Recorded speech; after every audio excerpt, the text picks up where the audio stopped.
Hello, welcome to SwitchedOn. My name's Paul, and today having a look at a new game that's coming out this week, and that is called Sparklite. This comes from Red Blue Games and is published by Merge Games. It comes out on the 14th, so it'll be this Thursday, and it's $24.99 and £19.99. Though if you're getting quick, there is a little bit of a pre-order discount going on, so jump on board. This is a top-down pixel art roguelike type game, although the developers will not have any of that, even though they've put in loads of roguelike elements. They don't like it being called a roguelike, which I find a little bit odd, because if you don't want it to be called a roguelike, don't put in things like procedurally generated levels and persistent upgrades and stuff like that. But anyway, enough about that. Let's just get straight into a run, and we'll come back and explore this hub world in a mo. So we're going to head on down to the land and have a little chat about that. Got a review of this one coming on Thursday, so can't say too much about it today. Just allowed to show you some gameplay and give you a little look around it, see what it's all about. And my final opinion will be on Thursday. So here we are on the planet of Geodia, I believe it's pronounced, and our task here is to collect the blue crystals called Sparklite. The ultimate aim is to stop the evil Baron of the planet, collecting all the Sparklite for himself and using it to power his war machines that he's going to use to destroy I don't know, the world, possibly. Certainly got nothing good planned with them.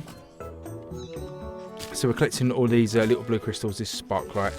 And this is like a currency that you get to keep. It's a persistent currency. So when you die and your run ends, you still get to keep whatever you've collected.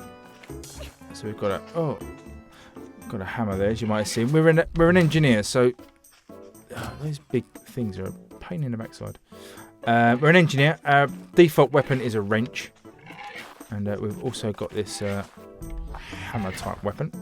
Oh, that is infinitely better if you hit someone with. And we're down to half a heart already.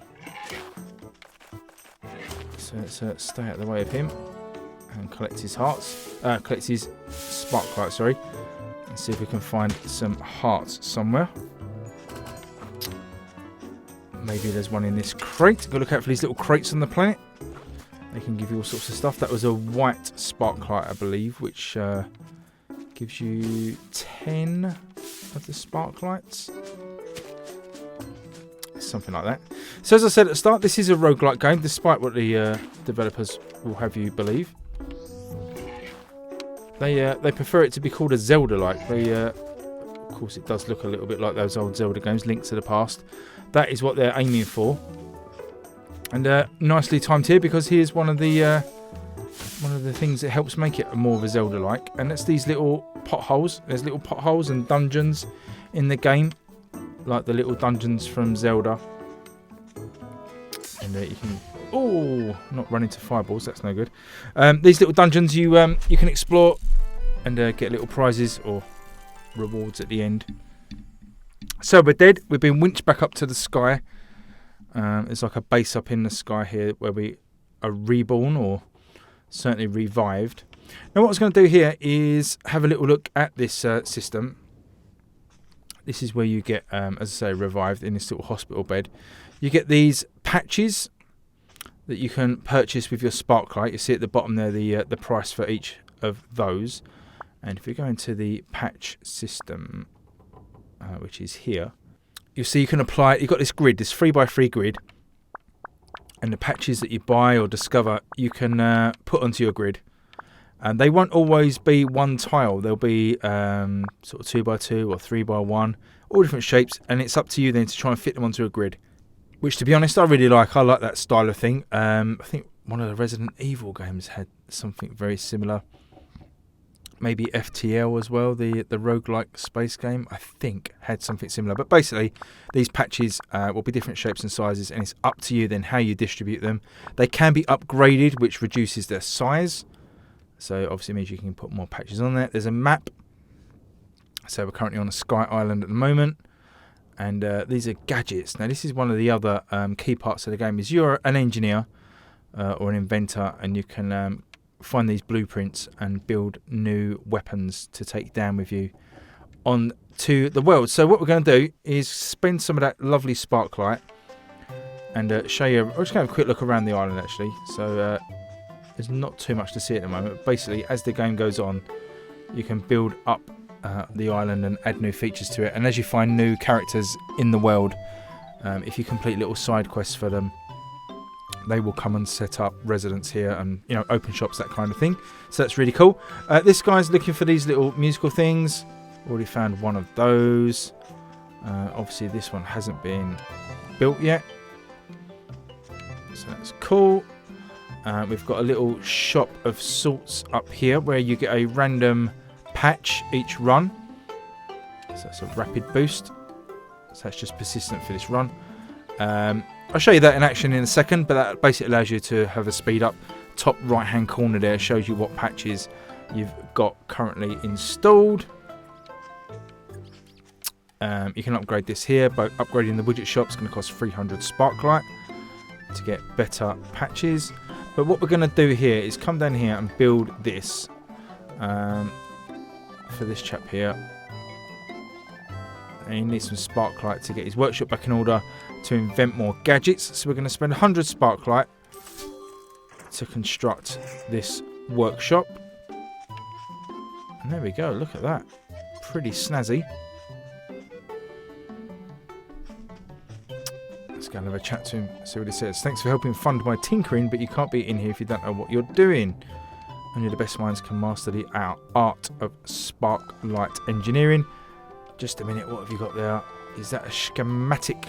Schematic? Schematic. For a spark slinger, looks like quite an exceptional device. Using Sparklite tensioner for maximal kinetic energy. Why didn't I think of that? Blah blah blah. Schematics, diddly dee, founder's runes. Da da da, volts. So yeah, basically we start with this blueprint. We had this weapon in the intro tutorial, and we've been left with a blueprint. But now, obviously, we've opened a workshop, and that blueprint has been turned into a weapon, which we're going to need. So, Vault Triangulator patch. Help discover vault locations long before we go out trying to enter them. If you find any more inspiration in those vaults, come back here to my workshop. You can use any available workshop to invent a gadget and breathe life into those schematics.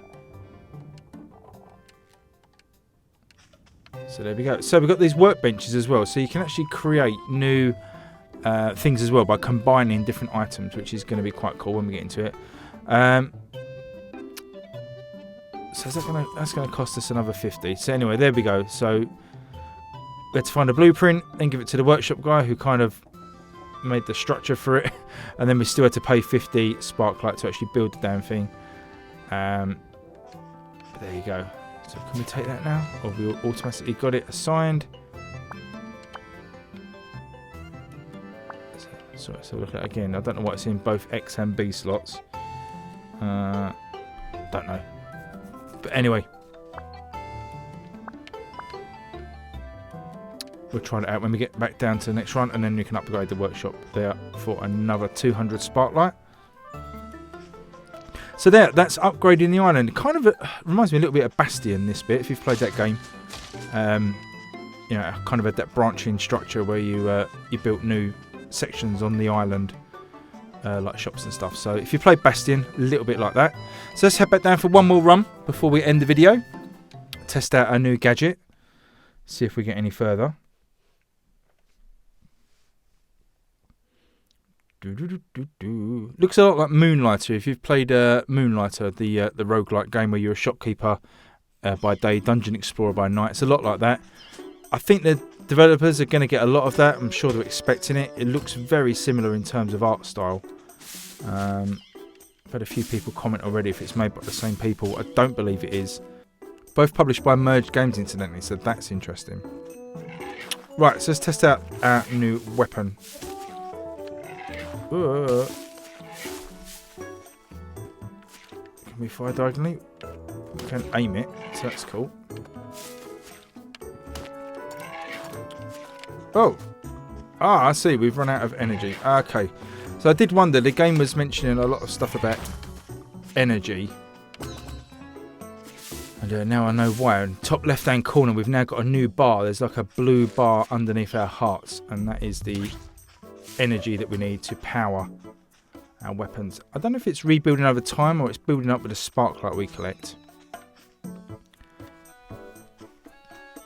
Now, one of the other things I will mention before I speak to this person here is the procedurally generated islands. It's actually quite nicely explained in storyline. There's basically, whenever you die, the energy is so powerful that sort of geoquakes happen and shifts all the land around.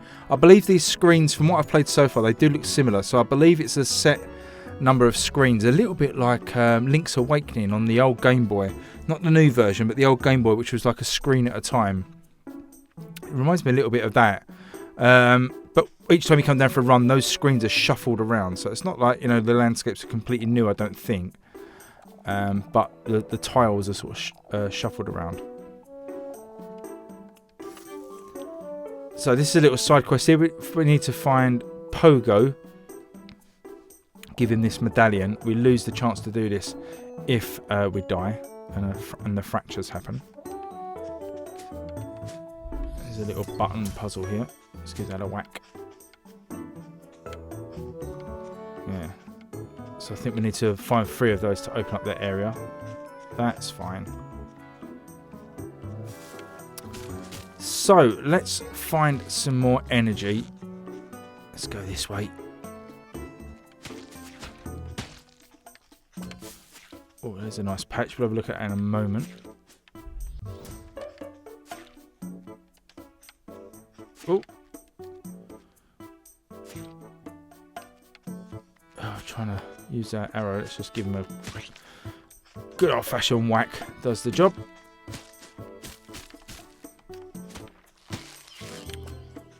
Let's check those out because we've got another item now.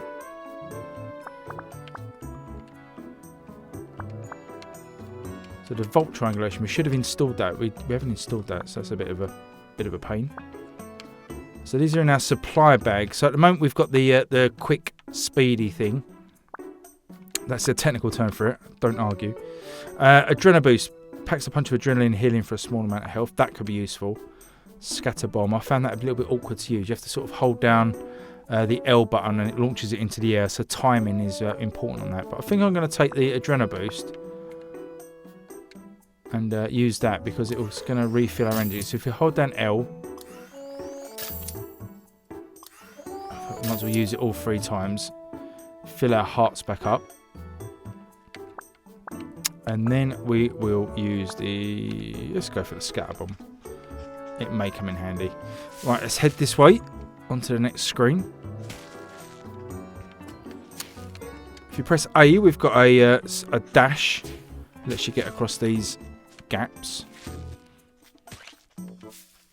Get rid of you before you shoot something at me, you evil idiot. Oh.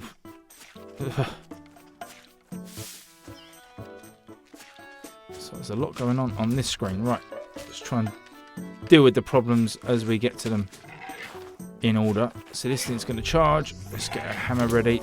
Give it a bash. Get rid of that. Get rid of the annoying pea shooter thing. And get rid of you. Lovely stuff. Right. We can't get to that crate. That's up there. Not got any steps. And we can't jump at the moment.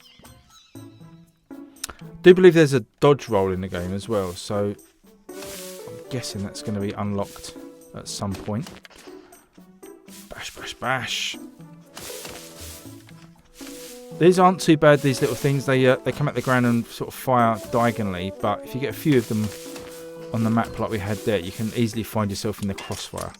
So you need to be careful. So what have we got here? Spark burst. Discharges bursts of sparklight energy in all directions. That sounds like a lot of fun. So this run's not been too bad. Here's another hole to go down. Okay, so let's have a look down in this cave. Ah, look, we've got no light or anything, so we're not going to be able to see. It's going to be a bit of a risk. We need like a lantern. Or a torch or something.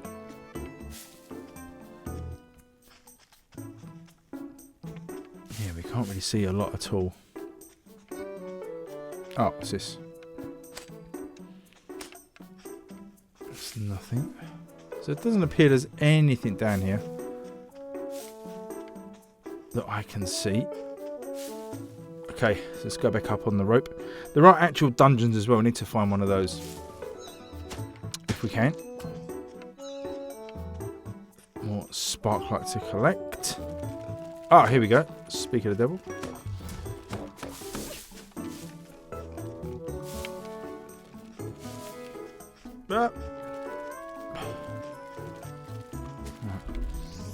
Get a dodge. Oh. Bash them up good. Okay, so let's have a look in this cave type dungeon type thing. Again, technical name. Look it up in the manual if you don't believe me. Right, so here we are again in one of these cave things. We'll collect a heart. Thank you very much. Another heart. Suspicious amount of hearts being given here before we enter the next room, which can only mean a boss battle. Right on cue. So what the heck is this thing? Boris, the Tunneling Titan. So it's one of 5 bosses in the game. Oh, thanks Boris. Thanks again. Barely taking any health.